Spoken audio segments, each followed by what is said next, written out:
রিস্কের বাংলা হচ্ছে জীবন উপকরণ, ইংরেজিতে বলে সাস্টেনেন্স বা প্রভিশন।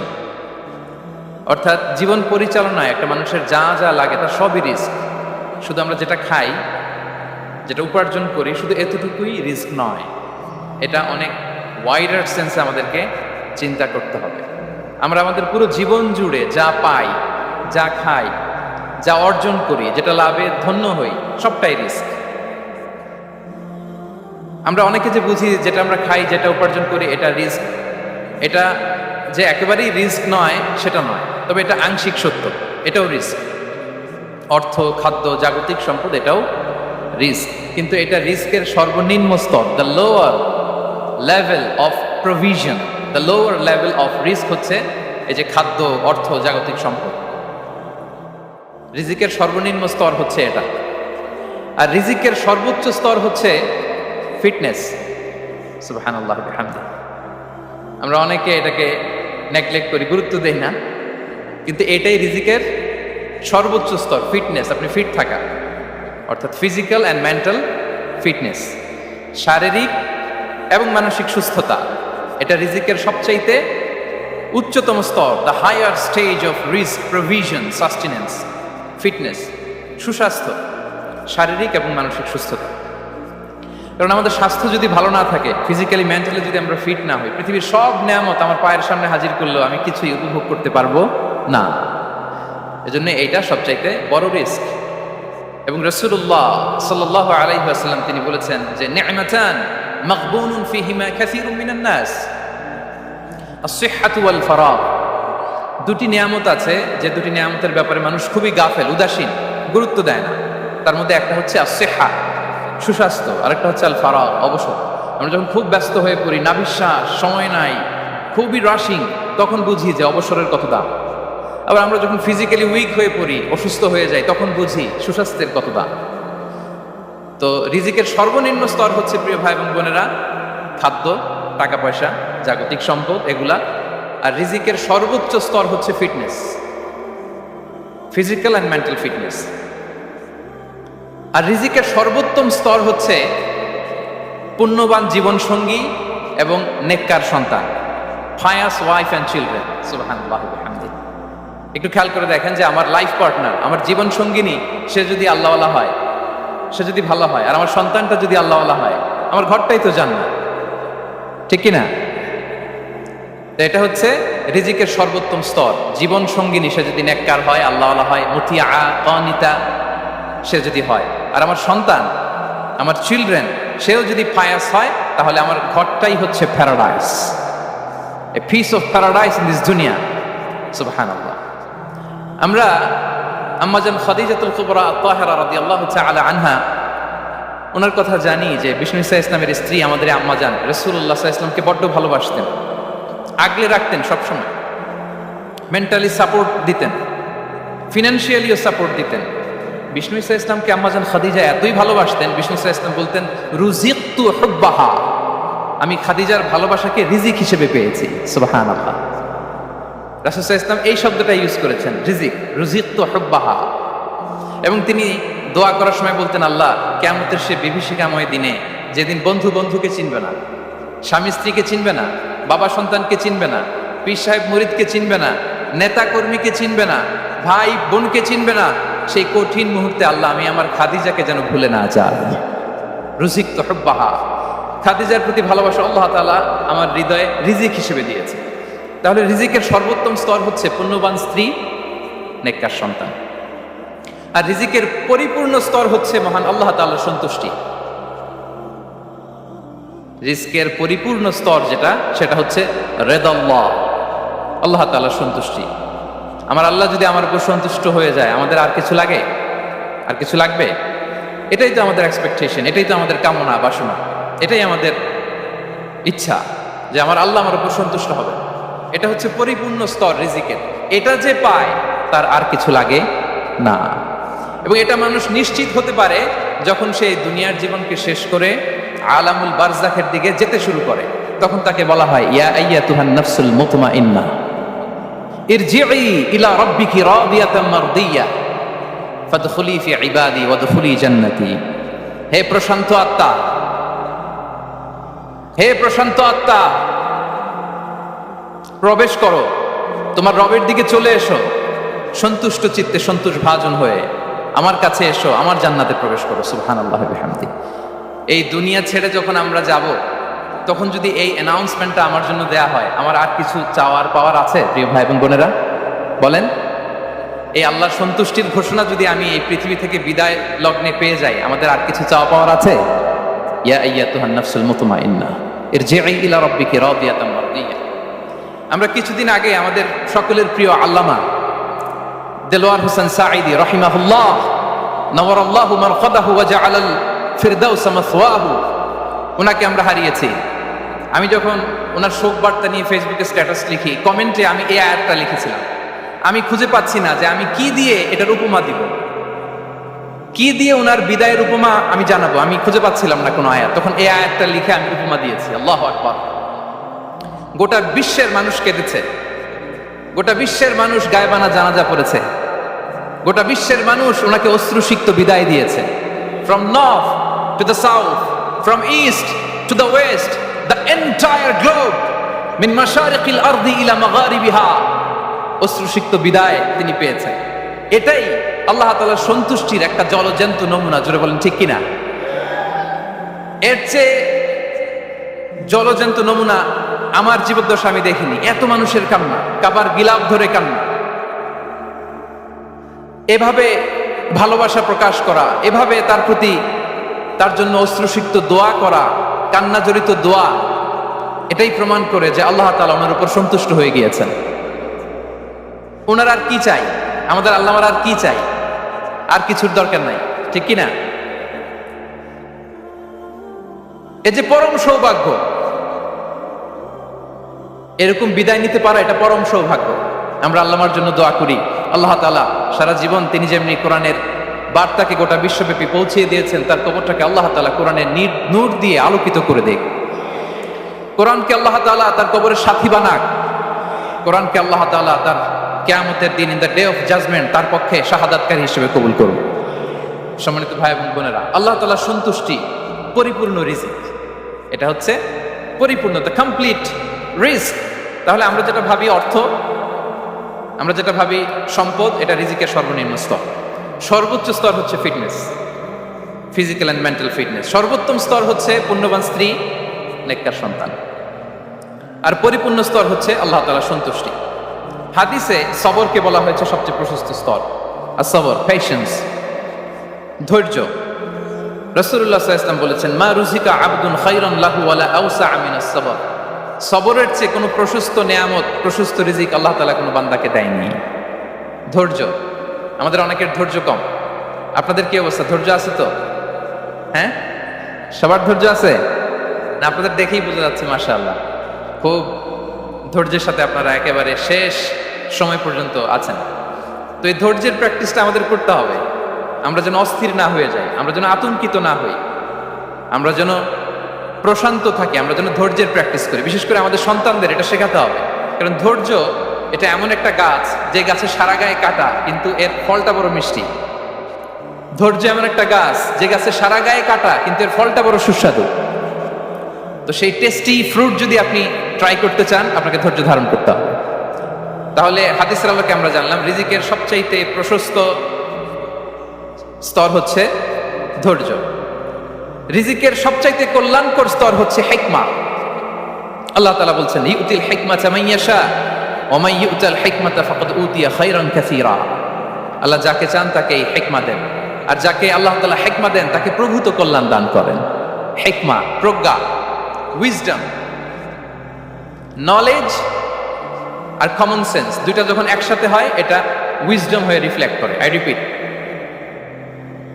জ্ঞান এবং আকল, নলেজ আর কমন সেন্স, দুইটা যখন একসাথে হয় ওটা হয়ে যায় উইজডম বা প্রজ্ঞা। কখন কোথায় বলতে হয়, কেমন ভাবে বলতে হয়, কি করে বলতে হয়, কখন কি করতে হয়, কতটুকু করতে হয়, কোথায় যে থামতে হয়, এটা জানার নাম হচ্ছে হিকমা। আর হিকমা হচ্ছে সবচাইতে কল্যাণকর রিস্ক। সম্মানিত সুধী, এটা হচ্ছে আমার introductory discussion. The concept of রিস্কের ব্যাপারে এখন মোটামুটি আমাদের একটা আইডিয়া ক্লিয়ার হয়েছে না? রিস্ক কি, কত ধরনের হতে পারে, রিস্কের সবচেয়ে নিম্ন স্তর কি, সর্বোচ্চ স্তর কি, সবচেয়ে প্রশস্ত স্তর কোনটা, সর্বশ্রেষ্ঠ স্তর কোনটা, সবচেয়ে কল্যাণকর স্তর কোনটা। এ পর্যায়ে আমরা জানবো যে এই রিজিকের বন্দোবস্ত কে করেন। কে করেন বলেন তো দেখি।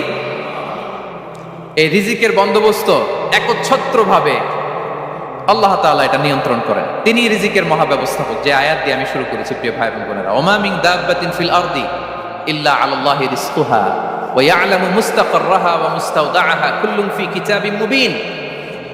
ভূপৃষ্ঠে বিচরণশীল যত প্রাণী আছে এই সবগুলো প্রাণীর রিজিকের ব্যবস্থাপনা আল্লাহ তাআলা নিজ কুদরতে করেন এবং এই প্রত্যেকটা প্রাণীর স্থায়ী অস্থায়ী নিবাস সম্পর্কে, অবস্থান সম্পর্কে তিনি জানেন।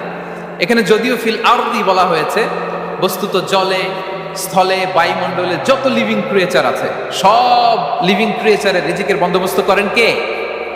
এজন্য তিনি হচ্ছেন রাজ্জাক। তিনি ওনার একটা নাম দিয়েছেন যে আমি হচ্ছি আর রাজ্জাক, ইন্নাল্লাহা হুয়ার রাজ্জাকু যুল কুওয়াতিল মাতিন। নিশ্চয় আল্লাহ তাআলা তিনি হচ্ছেন আর রাজ্জাক, তিনি রিজিকের ব্যবস্থাপক। যে কেউ রাজ্জাক হতে পারে না, চাইলে রাজ্জাক হওয়া যায় না। রাজ্জাক একজন, তিনি কে? আল্লাহ। রিজিকের রেসপন্সিবিলিটি আল্লাহ, রিজিক নিয়ে চিন্তা আল্লাহ। তো আল্লাহর চিন্তা আমি করলে হবে? বলেন, যেটার দায়িত্ব আল্লাহ, যে রেসপন্সিবিলিটি আল্লাহর, ওই রেসপন্সিবিলিটি আমি নিলে হবে? হবে না। তাহলে আল্লাহ তাআলা নিজেকে আর রাজ্জাক বলে কোরআনে আমাদের সামনে উপস্থাপন করেছেন। রাজ্জাকের তিনটা বৈশিষ্ট্য আছে। যেই সত্তার মধ্যে তিনটা বৈশিষ্ট্য খুঁজে পাওয়া যায় তিনি হচ্ছেন আর রাজ্জাক, দ্য প্রোভাইডার, দ্য সাস্টেইনার। আর রাজ্জাক কোন সেই তিন গুণ? এক নম্বর গুণ হচ্ছে নো ডেফিসিয়েন্সি, তার কোনো অভাব থাকবে না। হু continuously provide sustenance to his creatures, যে লাগাতার, নিয়মিত, প্রতিনিয়ত তার সৃষ্টিকে রিজিক দেন এবং গোটা বিশ্বকে রিজিক সরবরাহ করতে যে তার ধনভাণ্ডারের 1 ইঞ্চিও কমে না। সুবহানাল্লাহ বিহামদি। এই যে সাইয়েদনা আদম আলাইহিস সালাম থেকে শুরু করে আপ আনটিল নাও গোটা বিশ্বের সবগুলো মানুষকে, জিন জাতিকে, পক্ষীকুল, সাগরের অতল গহ্বরে দ্য ব্লু ওয়েল, নীল তিমিগুলোকে, বিশাল মাছগুলোকে, এই সব কিছুকে যে আল্লাহ তাআলা রিজিক সরবরাহ করছেন, আল্লাহর যে ধনভাণ্ডার একটু কমে আসার কথা না এতদিনে? কি বলেন? এত হাজার হাজার বছর রিজিক দেওয়ার পরেও তার ধনভাণ্ডার কমে নাই? না। আল্লাহ বলে তোমাদের যার যা লাগবে, যার যা চাহিদা, যার যেটা দরকার সবও যদি দিয়ে দেয় আমি আল্লাহর ধনভাণ্ডারের 1 ইঞ্চিও কমবে না। আর Razzak যুল কুওয়াতিল মাতিন, the provider, the sustainer. তাহলে রাজ্জাক হতে হলে ওই সত্তার তিনটা গুণ লাগে। এক হচ্ছে নো ডেফিসিয়েন্সি, তার কোনো ঘাটতি থাকতে পারবে না। 2 নম্বর কোয়ালিটি হচ্ছে নেভার ফরগেটফুল, তিনি ভুলতে পারবেন না। Who never forget the needs of his creation, তার সৃষ্টির কোথায়, কার, কখন, কোনটা লাগে এটা ভুলে গেলে চলবে না। ধরেন তিনি নর্থ আমেরিকাতে, এখানে কানাডায় যারা আছে, আমেরিকাতে যারা আছে তাদেরকে রিজিক দিচ্ছে। ওদিকে সাউথ আমেরিকাতে, ব্রাজিলে, আর্জেন্টিনার জঙ্গলে কিছু জনগোষ্ঠী রয়ে গেছে, এদের কথা আল্লাহ ভুলে গেছে। তারা বেঁচে থাকতে পারবে? আফ্রিকার জঙ্গলে যারা আছে তাদেরকেও যে রিজিক দিতে হবে, যখন যেটা লাগে সরবরাহ করতে হবে, এটা যদি আল্লাহ ভুলে যায় তোরা বাঁচবে? বলেন। তাহলে যিনি আর রাজ্জাক তিনি হচ্ছেন নেভার ফরগেটফুল, কখনো তার সৃষ্টির কখন কি লাগে এটা কখনো তিনি ভুলতে পারবেন না। আল্লাহ তাআলা ভুলেন না, তিনি ভুলেন না, তিনি সব খেয়াল রাখেন। যখন যার যেটা যতটুকু দরকার তখন তাকে ততটুকু যিনি দেন তার নাম হচ্ছে রাজ্জাক। রাজ্জাক হতে গেলে যেই কোয়ালিটি লাগে তার 3 নম্বর কোয়ালিটি হচ্ছে কম্প্যাশনেট। কম্প্যাশনেট, দয়ালু, অনেক বেশি দয়ালু। এত বেশি দয়ালু যে তার বিরোধিতা করলেও তাকে রিজিক দেয়া থেকে তিনি বঞ্চিত করেন না। His disobedience affects the risk but not stop the risk. আপনি যদি আল্লাহর অবাধ্য হন আপনার রিজিকের বারাকা হয়তো কমে যাবে কিন্তু রিজিক বন্ধ হবে না।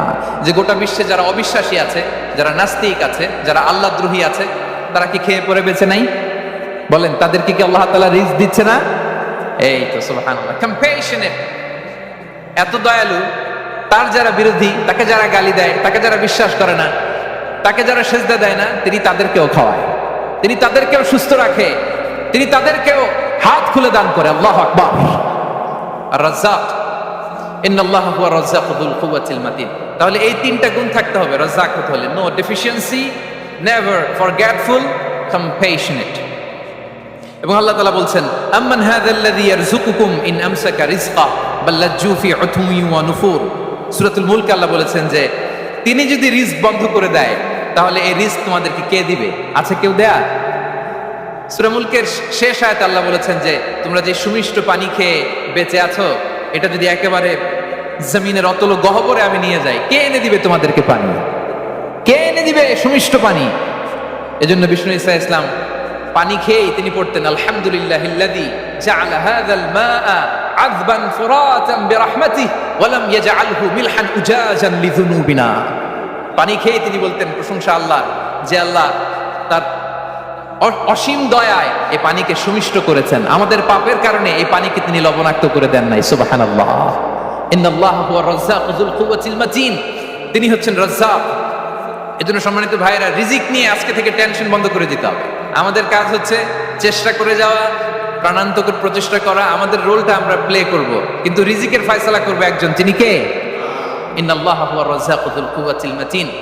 এটা নিয়ে চিন্তিত হওয়ার কিছু নাই প্রিয় ভাই এবং বোনেরা। আমরা আমাদের মায়ের পেটে থাকতেই এটা ফিক্স হয়ে গিয়েছে। আমরা যখন মায়ের পেটে ছিলাম, ইন্না আহাদাকুম ইজমাউ খালকুহু ফি বাতনি উম্মিহি 40 ইয়াওমান সুম্মা ইয়াকুনু আলাকাতান মিসলা যালিক সুম্মা ইয়াকুনু মুদগাতান মিসলা যালিক। আমরা যখন মায়ের পেটে ছিলাম 40 দিনে আমরা নুতফা স্টেজে ছিলাম, 40 দিন আমরা আলাকা স্টেজে ছিলাম। আমার মায়ের জরায়ুর দেয়ালে আমি লেপ্টে ছিলাম। 40 দিন আমরা ছিলাম এ ভেরি লিটল ফ্ল্যাশ, একটা ছোট্ট গোশতের টুকরা। এরপর আল্লাহ তাআলা ফায়ুরসালু ইলাইহিল মালাক, মায়ের পেটে একজন ফেরেশতা পাঠালেন। ফায়ানফুখু ফিহির রূহ, he breathed into him the spirit, তিনি রূহের ফুৎকার দিলেন। ওয়া ইউমারু বিআরবা'i কালিমাত, চারটা জিনিস তখন লিখে দেয়া হলো। বিকাতবি রিজকিহি ওয়া আজালিহি ওয়া আমালিহি ওয়া শাকিয়ুন আও সাঈদ, তার রিজিক কি হবে লিখে দেয়া হয়েছে মায়ের পেটে যখন ছিলাম। আপনারা তো এখন চিন্তা করতেছেন, চিন্তিত, কিন্তু মায়ের পেটে থাকতে আল্লাহ তাআলা এই রিজিককে ফিক্স করে দিয়েছেন। সুবহানাল্লাহ ওয়া বিহামদিহি। এবং যে রিজিক আমি আমার মায়ের পেটে থাকতেই আল্লাহ তাআলা লিখে দিয়েছেন, সেই রিজিক ভোগ না করে আমি কোনোদিন মরবো না। বিষ্ণু ইসলাম আমাদেরকে জানিয়েছেন তোমার জন্য যে রিজিকের বন্দোবস্ত, যেই অ্যালটমেন্ট আছে, সেটা ভোগ না করে, উপভোগ না করে তুমি মরবে না। এবং সেটা আপনি উপভোগ করবেন, আপনার কাছেই আসবে। ধরুন আপনারা যে ফল আমেরিকাতে খান, এটা কি আমেরিকায় চাষ হয় ফল, নাকি কানাডা মেক্সিকো থেকে আসে? কোত্থেকে আসে? কোত্থেকে? এখানেই হয়, আবার বাইরে থেকেও আসে। Okay fine. লেটস সে আপনি যেই অ্যাপেলটা দিয়ে আজকে ব্রেকফাস্ট করলেন, যে অ্যাপেলটা আপনি খেলেন, এটা মেক্সিকো থেকে এসেছে। ওই অ্যাপেলটা যখন কুড়ি অবস্থায় ছিল, মুকুল অবস্থায় ছিল, তখনই ওটার মধ্যে আপনার নাম লেখা। এর মধ্যে কত পাখি এসে ওই গাছে বসেছে, কত মুকুল নষ্ট করেছে, ওইটা নষ্ট করে নাই, কারণ ওইটা আপনি খাবেন।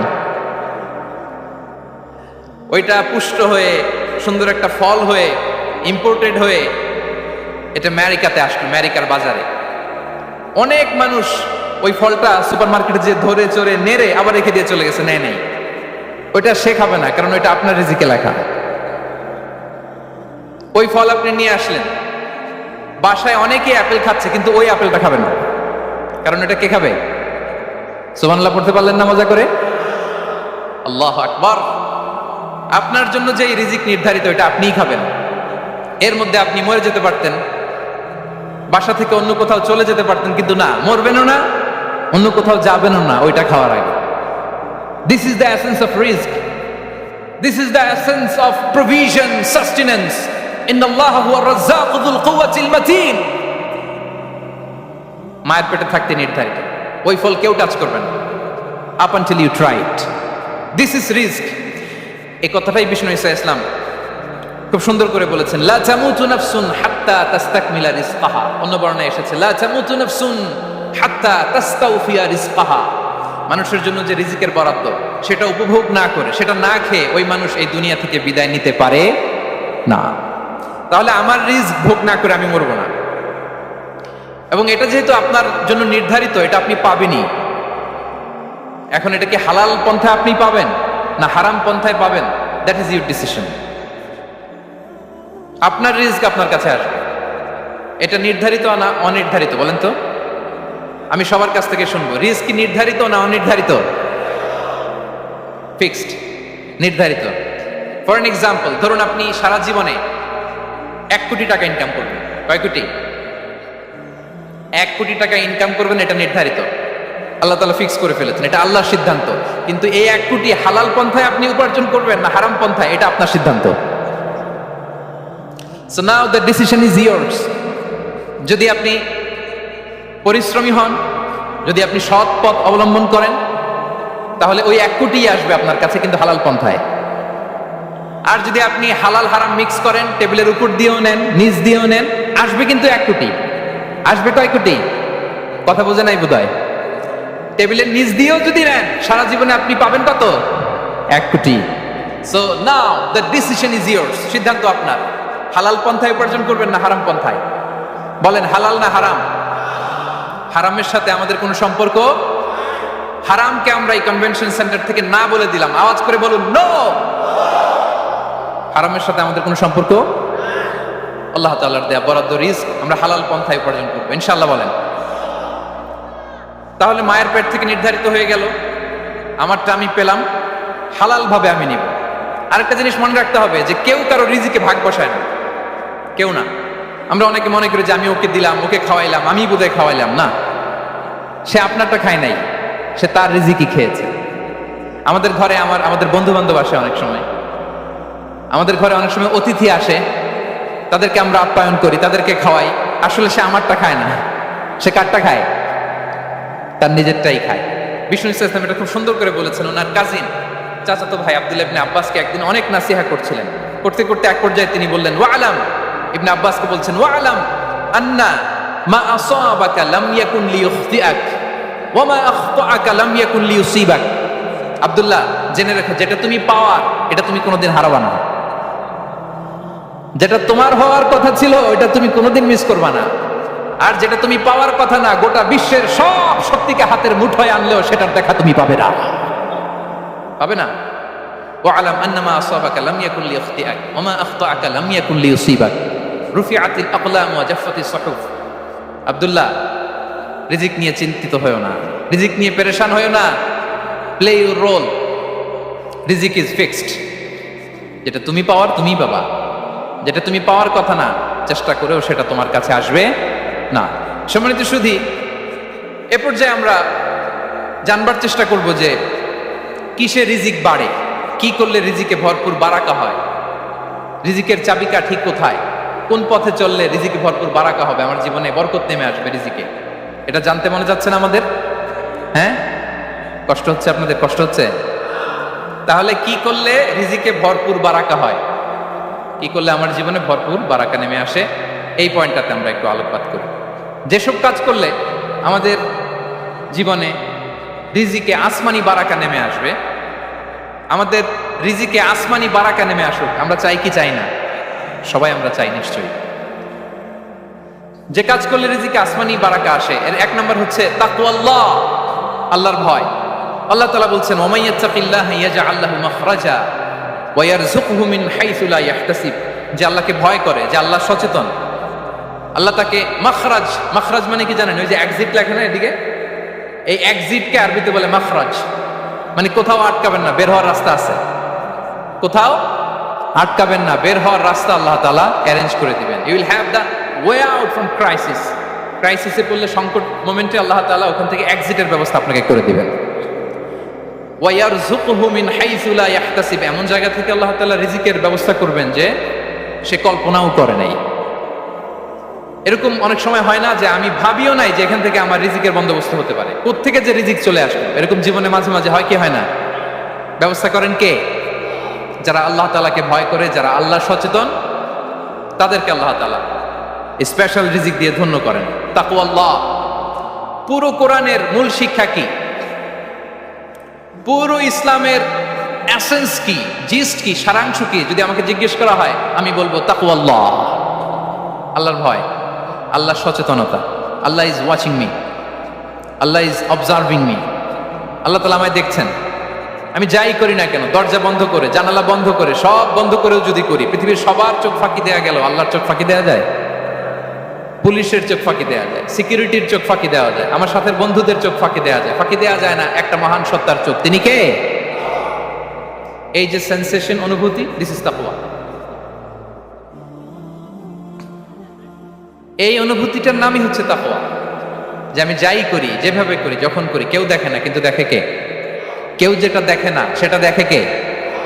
দিস ইজ তাকওয়া। এই তাকওয়ার চর্চা যার মধ্যে আছে তার রিজিকে বারাকা নেমে আসবে। আমরা যেন তাকওয়ার চর্চা করি, আমাদের ছেলে মেয়েদের জন্য এটা শেখাই যে কেউ দেখে না বাবা, কিন্তু আল্লাহ দেখে। ছোটবেলা থেকে যদি আমাদের সোনামণিদের ব্রেইনে এই তাকওয়াল্লাহ নামের এই সফটওয়্যারটা ইনস্টল করে দেই, আর কোনোদিন সে বিপদগামী হবে না, পথচ্যুত হবে না। ওই ছেলেকে দিয়ে আর পৃথিবীতে অন্যায় করানো যাবে না। সে পাপ কাজ করবে না, সে অন্যায় কাজ করবে না, সে অন্যের রাইটস নষ্ট করবে না, সে দুর্নীতি করবে না, সে ঘুষ খাবে না, সে সুদ খাবে না। শুধু দুর্নীতি দমন কমিশন দিয়ে দুর্নীতি বন্ধ করা যায় না, এই তাকওয়া আল্লাহর সফটওয়্যার ইনস্টল করে দিতাম। তাইলে এক নম্বর হচ্ছে তাকওয়া। আল্লাহর ভয় যেন আমরা আমাদের হৃদয়ে রাখি। যাদের হৃদয়ে আছে আল্লাহর ভয় তারা কভু পথ ভুলে যায় না। কি অসাধারণ কথা! তাহলে এক নম্বরে তাকওয়া আল্লাহ। দুই নম্বর আত-তাওয়াক্কুল আলা আল্লাহ, to put your trust on Allah, to depend on Allah. আল্লাহর উপর ভরসা রাখা। আমরা ভরসা রাখি কার উপর? আওয়াজ করে বলুন, কার উপর? আমরা আমাদের ভরসা রাখি আল্লাহর উপর, কার উপর ভরসা রাখি না। ভরসা একজনের উপর। বিষ্ণু ইসা ইসলাম বলেছেন, লাউ আন্নাকুম তাওয়াক্কালুনা আলাল্লাহি হাক্কা তাওয়াক্কুলিহি লা রাযাকাকুম কামা ইয়ারযুকুত তায়র তাগদু খিমাসান ওয়া তারুহু বিতানান। পাখি যেমনি আল্লাহর উপর তাওয়াক্কুল করে, তোমরা যদি এমনি তাওয়াক্কুল করতে পারো, তাহলে পাখিকে আল্লাহ যেমনি রিজিক দেয়, তোমাদেরকে আল্লাহ তাআলা তেমনি রিজিক দিবেন। পাখি কি করে ভাই? সকালবেলা তার বাসা থেকে কিচিরমিচির রবে, হ্যাঁ, দিক বিদিক ছুটে বেড়ায়, ছুটতে থাকে মাইলকে মাইল। আবার বিকেল বেলায় গোধূলি লগ্নে তার বাসায় এসে ফিরে আসে। ওই পাখিটাকে আল্লাহ তাআলা উদর পূর্তি করে তার নিড়ে ফিরিয়ে দেয়। তাহলে ইসলামে পাখিকে তাওয়াক্কুলের মডেল হিসেবে উপস্থাপন করা হয়েছে। কাকে? পাখিকে। এবার খেয়াল করে দেখেন তো পাখি কি করে? সকালবেলা ঘরে বসে বসে তাওয়াক্কুল করে নাকি? কথা কি বুঝতেছেন? পাখি তার নিড়ে বসে হাত গুটিয়ে আল্লাহর উপর তাওয়াক্কুল করে, এরকম না? এই হাদিস থেকে কি বোঝা গেল? কিভাবে করে বলতে হবে, বলেন তো একজন সাহস করে কিভাবে করে? বের হয়ে যায়, রিজিকের সন্ধানে সে বের হয়ে যায়, দিক বিদিক ছুটে বেড়ায়। বিকেল বেলা ওদর পূর্তি করে আল্লাহ তাআলা পাখিটাকে নিড়ে ফিরিয়ে দেয়। সো পাখিকে তাওয়াক্কুল হিসেবে, তাওয়াক্কুলের মডেল হিসেবে বিষ্ণু ইসা ইসলাম সেট করলেন এজন্য যে পাখি তার রোলটা প্লে করে, তারপরে সে রিজিক পায়। এটা হচ্ছে রিজিকের এসেন্স, যে আমাদের রোলটা আমাদের প্লে করতে হবে, আমাদেরকে আমাদের চেষ্টাটুকুন করতে হবে, তারপরে আল্লাহ তাআলার উপর আমরা ভরসা করব। ইসলামে তাওয়াক্কুল is always at the second stage. The first stage is your role, your effort, your precaution, তারপরে হচ্ছে তাওয়াক্কুল। তাহলে বলেন, ইসলামে আগে তাওয়াক্কুল না পরে তাওয়াক্কুল? পরে। ইকিলহা সুম্মা তাওয়াক্কাল আলা আল্লাহ। এক সাহাবী বলেন, ইয়া রাসূলুল্লাহ, আমার উটের রশিটা গাছে বেঁধে তারপরে তাওয়াক্কুল করব না ছেড়ে দিয়ে তাওয়াক্কুল করব? বিষ্ণু ইসলাম বললেন, ইকিলহা সুম্মা তাওয়াক্কাল আলা আল্লাহ। আগে গাছের মধ্যে রশি দিয়ে টাইট করে বাঁধো, তারপরে তাওয়াক্কুল করো। সুবহানাল্লাহি বিহামদি। তাহলে এইরকম তাওয়াক্কুল যদি করা যায় পাখির মতো, আপনার রিজিকের কোনো অভাব হবে না। কিন্তু আমাদের সমস্যা যেটা, প্রিয় ভাই এবং বোনেরা, আমরা আমাদের অলসতা, অপারগতা, আমাদের কি বলবো হীনমন্যতা, আমাদের কর্মহীনতাকে তাওয়াক্কুল বানিয়ে নিয়েছি। বুঝতে পেরেছেন? আমরা আমাদের অলসতাকে বানিয়েছি কি? তাওয়াক্কুল। আমাদের কর্মহীনতাকে বানিয়েছি কি? তাওয়াক্কুল। আমরা কি করি? আমরা বলি আল্লাহর উপর ভরসা করলাম, নিজে কিছু না করে। কি বলে আমাদের বাংলা একটা কথা বলে, যা করে আল্লাহ। নিজের কোনো রোল প্লে নাই, নিজের কোনো প্রিকশন নাই, কোনো প্ল্যানিং নাই, কোনো পলিসি নাই, কোনো স্ট্র্যাটেজি নাই, বলে আল্লাহর উপর ভরসা করলাম, যা করে আল্লাহ। এরকম বলে না? এই যে যা করে আল্লাহ বলে যে তাওয়াক্কুল করলেন, এটা বিষ্ণু ইসা ইসলামের শিখানো পন্থায় তাওয়াক্কুল হয়েছে? কথা বলেন, হয়েছে? বিষ্ণু ইসা ইসলাম তো অপারগতা, দারিদ্রতা, অলসতা, অকর্মণ্যতা থেকে আল্লাহর কাছে পানাহ চেয়েছেন। তা আপনি এটা কি তাওয়াক্কুল করলেন? এটা তাওয়াক্কুল হয়নি। তাওয়াক্কুলের একটা সুন্দর পিকচার আমি আপনাদের সামনে এখন উপস্থাপন করব, আপনারা যদি একটু মনোযোগী হন। মনোযোগ আছে তো সবার? তাওয়াক্কুল কিভাবে করতে হয় আমরা একটু বিষ্ণু ইসা ইসলামের বায়োগ্রাফি থেকে দেখি। রাসূল সাল্লাল্লাহু আলাইহি ওয়াসাল্লামের হিজরতের ঘটনাটা আমি 1 মিনিটে একটু আপনাদেরকে সংক্ষেপে শোনাই। যে তাওয়াক্কুল কিভাবে তিনি করেন। ইসলামে তাওয়াক্কুল হচ্ছে কর্ম শেষে ফলাফলের জন্য আল্লাহর উপর নির্ভর করা। কারণ আমি কাজ করলাম, ফলাফল পজিটিভ হইতে পারে, নেগেটিভ হইতে পারে, ওটা নির্ধারণ করবে কে? ফায়সালা দেয় কে? তাহলে আমরা দেখি যে বিষ্ণু ঈসা ইসলাম তিনি কিভাবে তাওয়াক্কুল করেছেন। যেদিন তিনি হিজরত করবেন, রাসূল সাল্লাল্লাহু আলাইহি ওয়াসাল্লামকে অনুমতি দেয়া হলো, সেদিন হিজরতের অনুমতি যে তিনি পেয়েছেন, মাইগ্রেশনের অনুমতি যে তিনি পেয়েছেন, এটা জানানোর জন্য তিনি আবু বকরের ঘরে চলে গেলেন দুপুরবেলা। কখন? প্রশ্নের উত্তর দিতে হবে। কখন? ফি ওয়াক্তি যাহিরা, দুপুরে।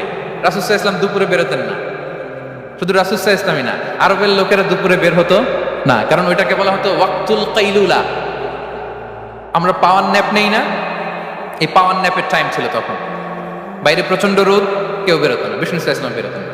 দেখেন বিষ্ণু সাল্লাল্লাহু আলাইহি ওয়াসাল্লাম ওনার চিরাচরিত অভ্যাসকে, হ্যাবিটকে ব্রেক করে দুপুরে বেরোলেন। বিষ্ণু সাল্লাল্লাহু আলাইহি ওয়াসাল্লাম কখনো মাস্ক করতেন না, মানে মুখ ঢেকে চলতেন না, সবসময় মুখ খোলা। ওই দিন তিনি মাস্ক করে বেরোলেন।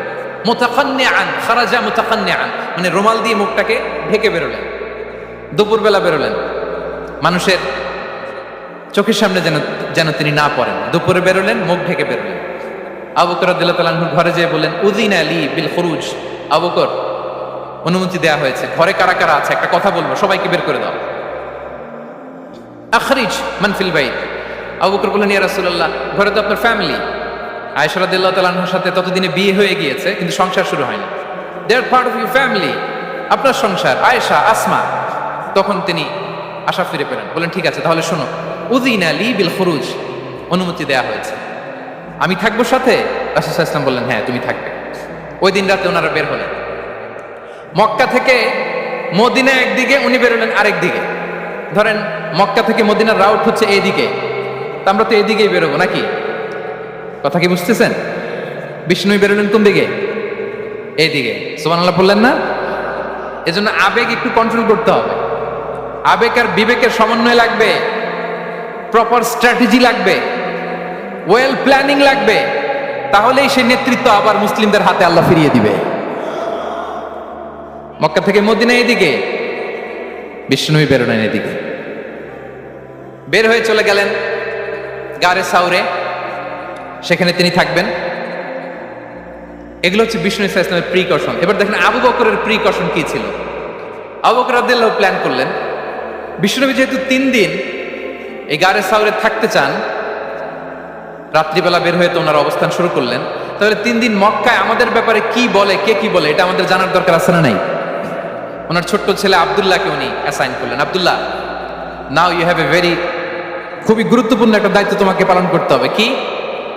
তুমি সকালবেলা মক্কার বাজারে যে এই দোকানে যাবা, ওই দোকানে যাবা, ওই দোকানে যাবা, দেখবা যে মক্কার কুরাইশরা কে কি বলে, কারণ তারা তো আমাদেরকে খুঁজবে, তন্ন তন্ন করে খুঁজবে। তারা কে কি বলে এই তথ্যটা এসে আব্দুল্লাহ তুমি আমাদেরকে দিয়ে দিবে। সুবহানাল্লাহ। আবু বকর রাদিয়াল্লাহু তাআলা আনহুর ছোট্ট ছেলে আব্দুল্লাহ মক্কার বাজারে এখানে যায় ওখানে যায়, কে কি বলে সে সব শুনে আস্তে করে এসে মরুভূমি পার হয়ে গারে সাউরে যে আবু বকর রাদিয়াল্লাহু তাআলা আনহুর কাছে ইনফরমেশন সব দিয়ে দিচ্ছে। কিন্তু দেখেন যেই মুহূর্তে আব্দুল্লাহ তথ্য নিয়ে মক্কা থেকে গারে সাউরে আসে, আব্দুল্লাহ যখন হেঁটে হেঁটে আসে, মরুভূমির বালুর মধ্যে তার ফুটপ্রিন্ট পড়ে যায় না? কথা বলেন না কেন? পড়ে যায় না? তা আবু জাহেল, উতবা সাইবার তো বেশি কষ্ট করা লাগে না, তারা খুঁজতে খুঁজতে যখন আব্দুল্লাহর ফুটপ্রিন্ট পেয়ে যায়, ছোট্ট বাচ্চার ফুটপ্রিন্ট, এটা ফলো করলেই তো আবু বকর আর মুহাম্মদ, ঠিক কি না? সুবহানাল্লাহ। আবু বকর রাদিয়াল্লাহু তাআলা আনহু প্ল্যানিং দেখেন, তিনি যেমনি ছোট্ট আব্দুল্লাহকে ইনফরমেশন গ্যাদার করার জন্য সেট করলেন, তিনি ওনার একটা রাখালকে সেট করলেন, তার নাম হচ্ছে আমির ইবনে ফুহায়রা। আমির ইবনে ফুহায়রাকে তিনি অ্যাসাইন করে বললেন, আমির, আব্দুল্লাহ যখন সকালবেলা আমাদেরকে ইনফরমেশন দিয়ে চলে যাবে, তুমি আমার ছাগলগুলোকে এনে মরুভূমির এই জায়গায় একটু চালাবা, তাহলে ওইখানে আর আব্দুল্লাহর ছোট্ট বাচ্চার ফুটপ্রিন্ট থাকবে না, ওখানে আমার ছাগলগুলোর ফুটপ্রিন্ট থাকবে। সুবহানাল্লাহ। এত আসতে বললে হবে? আল্লাহু আকবার, আল্লাহু আকবার, আল্লাহু আকবার। কি প্রিকশন নিয়েছেন ওনারা বিশ্বনবী সাল্লাল্লাহু আলাইহি ইসলামকে সেফটি দেওয়ার জন্য। আমের, আব্দুল্লাহ চলে যাবে, তোমার ডিউটি শুরু, আব্দুল্লাহর একটা ফুটপ্রিন্টও যেন না থাকে, ওখানে ছাগল চড়াবা। শুধু তাই নয়, আব্দুল্লাহ ইবনে উরাইকিত নামে একজন গাইড ভাড়া করল আবু বকর, যিনি মক্কা থেকে মদিনায় তাদেরকে নিয়ে যাবে, কিন্তু ক্যারাভান, কাফেলা যেই পথে চলে ওই পথে নয়, সাওয়াহিলি পথে, একটা আনইউজুয়াল আননোন রাউট ধরে ওনার মক্কা থেকে মদিনায় যাবে। নিয়ে যাচ্ছে সর্বশেষে সে যখন দেখাই দিল যে এখান থেকে সোজা চলে গেলে আপনারা মদিনায় চলে যাবেন, বিদায়।